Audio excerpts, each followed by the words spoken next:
Comentando a Palavra, Carta de Paulo aos Efésios. Bem-vindo à sessão de número 6. Meu nome é Ângelo Marconi, eu sou pastor do Ministério Palavra da Verdade. Para mim é um privilégio poder estar aqui e compartilhar com você que tem interesse em conhecer de uma forma mais profunda a Palavra de Deus. Quero incentivar você a participar conosco do Comentando a Palavra, observando as outras sessões aqui dessa carta de Paulo à igreja em Éfeso, carta de Paulo aos Efésios. Tivemos a 1, 2, 3, 4, 5, hoje é a 6ª sessão. Caso você não tenha participado anteriormente, vai lá, dá uma olhadinha, vai te ajudar na compreensão do texto bíblico.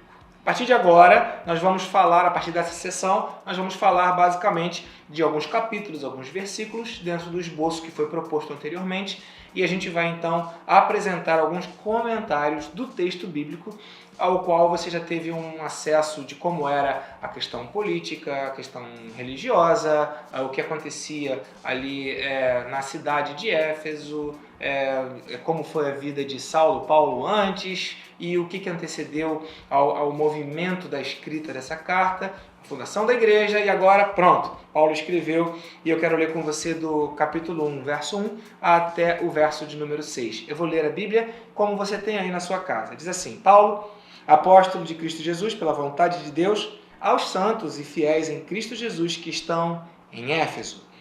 A vocês graça e paz da parte de Deus, nosso Pai, e do Senhor Jesus Cristo. Verso 3. Bendito seja o Deus e Pai de nosso Senhor Jesus Cristo, que nos abençoou com todas as bênçãos espirituais nas regiões celestiais em Cristo. Porque Deus nos escolheu nele antes da criação do mundo, para sermos santos e irrepreensíveis e em sua presença. Em amor, nos predestinou para sermos adotados como filhos, por meio de Jesus Cristo, conforme o bom propósito da sua vontade. Verso 6, e eu encerro aqui a leitura inicial. Para o louvor da sua gloriosa graça, a qual nos deu gratuitamente no amado. Amém? Então veja, nos abençoou com todas as sortes de bênçãos espirituais nas regiões celestiais em Cristo. Nos escolheu nele antes da criação do mundo, para sermos santos e irrepreensíveis na sua presença. Nos predestinou para sermos adotados como filhos, e tudo isso para o louvor da sua gloriosa graça através do amado.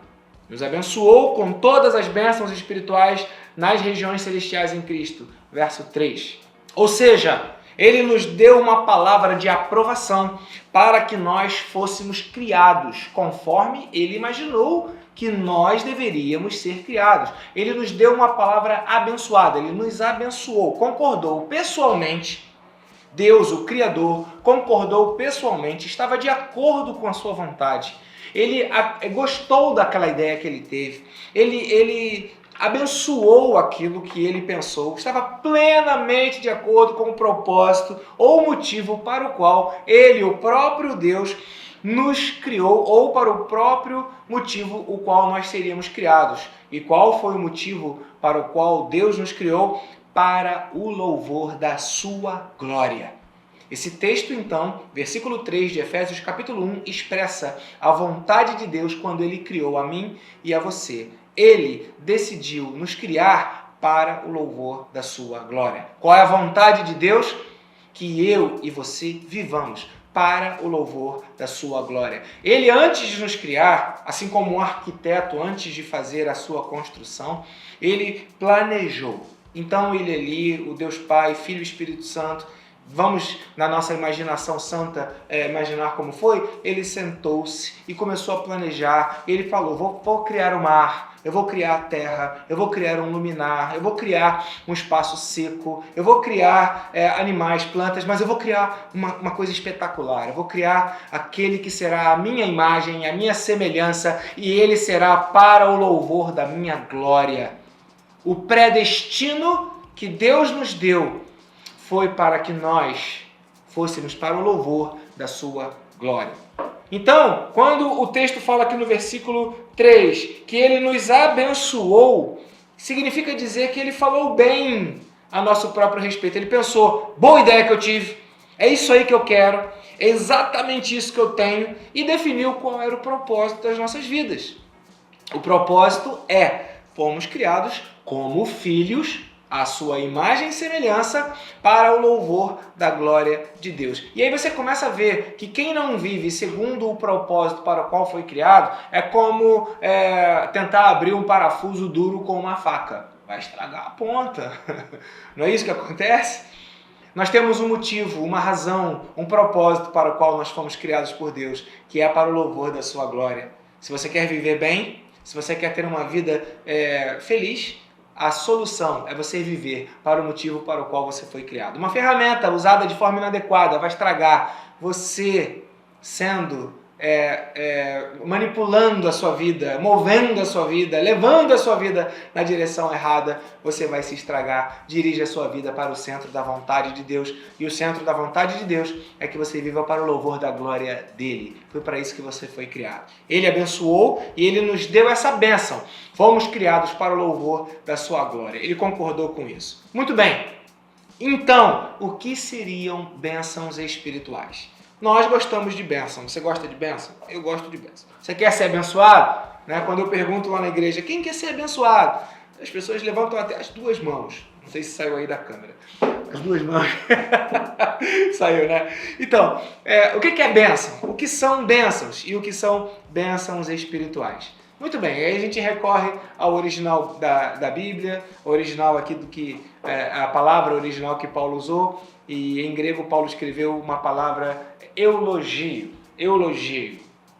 Parece o quê? Eulogio. Em português te lembra o quê? Elogio! Oh, of course! Claro! Então a palavra grega que foi utilizada para definir que Deus nos abençoou com toda a sorte de bênçãos espirituais, ela é traduzida para o português como elogio. E aí você começa a entender o que significa bênção. Bênção é falar bem. Bênção é pensar bem. Bênção é definir coisas boas. Lembra? Deus, quando nos criou, ele definiu coisas boas a nosso respeito.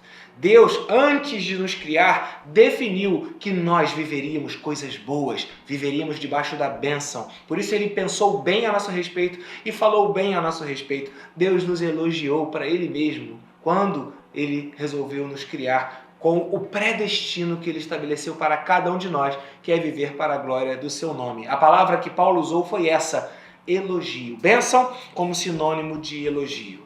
Para que a gente tenha um entendimento melhor do que Paulo quis dizer, em Mateus capítulo 26, versículo 26, foi exatamente a mesma expressão que Jesus usou para agradecer pela comida, quando Jesus estava ali à mesa e ele deu graças e agradeceu. Então, esse agradecimento, esse elogio que se dá a essa bênção que recebeu, essa gratidão, daí agradecimento, bênção, gratidão, agradecimento, elogio, falar bem, é tudo a mesma coisa. Quando você vai orar antes das suas refeições, você agradece a Deus pelas comidas, pela comida que você tem à mesa, você está elogiando Deus que te deu aquela comida sobre a sua mesa.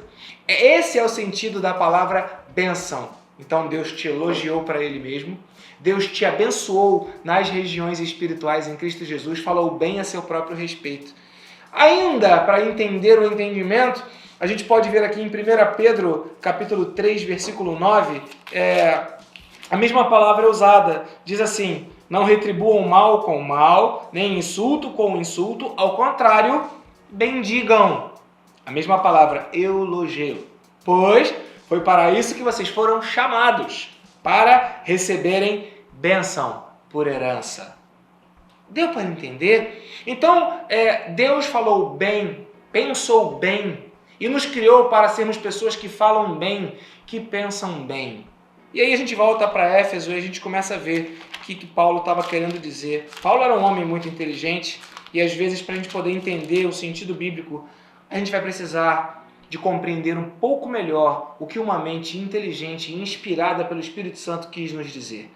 Podemos concluir que as bênçãos citadas aqui em Efésios 1:3, bendito seja o Deus e Pai, que nos abençoou com todas as sortes de bênçãos espirituais celestiais em Cristo. Paulo poderia estar concluindo o seguinte, no mundo espiritual, Satanás, o ladrão, o acusador, aquele que vem, o diabolos, o acusador, aquele que acusa, ele se apresenta diante do trono de Deus, e vai até Deus acusando a sua criatura e dizendo, é pecador, é mau, merece a morte, merece a separação eterna da tua presença, Deus, merece o inferno, assim como eu fui, ele também é rebelde, e Satanás amaldiçoa cada um de nós diante de Deus, ele fala mal a nosso respeito. Mas nessa hora, Jesus, o Filho de Deus, o Senhor de toda a terra, dos céus, debaixo da terra e do mar, ele se levanta, vai diante de Deus Pai e fala bem a nosso respeito. Ele, Jesus, o Senhor, nos abençoa nas regiões espirituais e fala: Deus, o teu filho, a tua filha foram lavados, remidos no sangue que eu derramei na cruz do Calvário. Eu tenho autoridade para falar bem deles. Eu os comprei com preço de sangue. Eu fui o sacrifício vivo que resolvi morrer por eles para que eles sejam aceitos agora diante da tua presença. E Jesus fala bem diante de nós, na presença de Deus Pai, no trono do juízo. Deus ouve a voz do seu Filho, que fala bem a nosso respeito, que conquistou o direito de falar bem a nosso respeito. E então, nós, justificados, mediante a obra de Jesus Cristo na cruz do Calvário, temos acesso à presença de Deus. Uau! Uau! Por isso, cheios de gratidão, nós declaramos: bendito, elogiado seja Deus, o Pai do nosso Senhor Jesus Cristo. O Pai desse Cristo que nas regiões espirituais nos defende, nos absolve, nos permite sermos perdoados de toda a maldição, de tudo aquilo que é contrário ao falar bem, de tudo aquilo que vem contra nós.